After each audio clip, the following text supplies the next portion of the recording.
Just let me please break down. My name's Scott Craven. I've known Steve for about 7 years. Hi, I met Steve back in 1999. Hi, my name is Aya, and I'm a good friend, or you could say a brother in the Lord with Steve.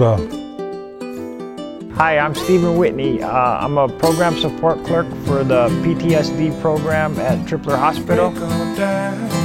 I gotta break on down. I had a pretty rough life growing up. The only dad that I knew, he died when I was 8 years old. My mom was pretty much at the bar all the time. Both my sister and I ended up in a foster home around the same time. She was 13, I was 11, and while I was in that foster home, I learned a lot of stuff that wasn't really good for me. I used drugs, I stole to use drugs, I robbed people, I've been robbed, I've had guns put to my head. I did prison in Washington State twice. I did a lot of jail time. I was in OCCC for almost a year, and it was all because I was using and stealing and robbing or what have you to support my habit. I knew that there was some sort of a God. If there was a God, I blamed him. Well, how come my life is so messed up? I got arrested down in Chinatown. I got put in OCCC. I went to the VA. They put me in Hinamauka, and I saw Scott, who I knew before, and I asked him to be my sponsor. So we started to go through the 12 steps up here at Hope Chapel. That lasted for about 6 months, and then Steve went back out on his own will again. And then when I relapsed, I really was embarrassed. I felt so ashamed that I wanted to overdose on drugs. For some reason, God saved me again. He didn't give up on me, and neither did my friends. When he was down to about 116 pounds and he had stopped working already, first my wife and I went over and we were praying for him and for the enemy to get out of his apartment.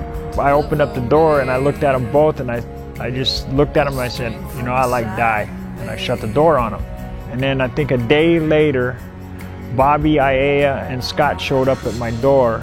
We just kept, pleading with him, to let us in so we could talk to him, and he kept resisting us. I was really quiet, hoping that they wouldn't know I was in there.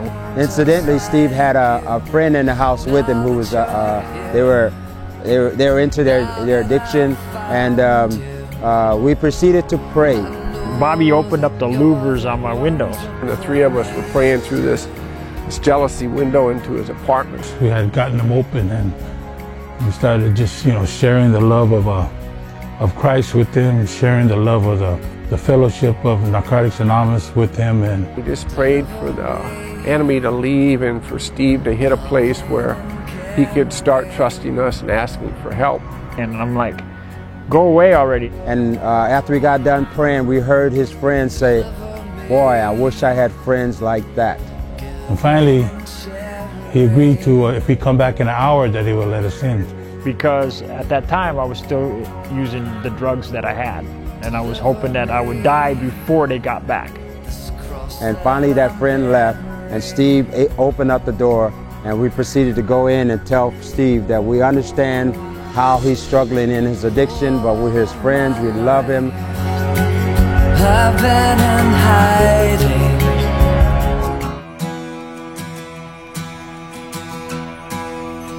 I did a lot of stuff in my life that was bad for me, that put me through misery and everything like that. But then when I think about what Jesus did for me, he went through pain and misery for me, so I didn't have to go through that anymore.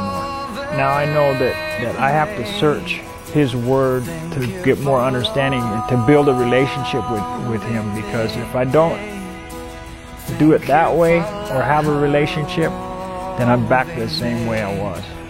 And I have to work on that relationship, just like you have to work on any relationship.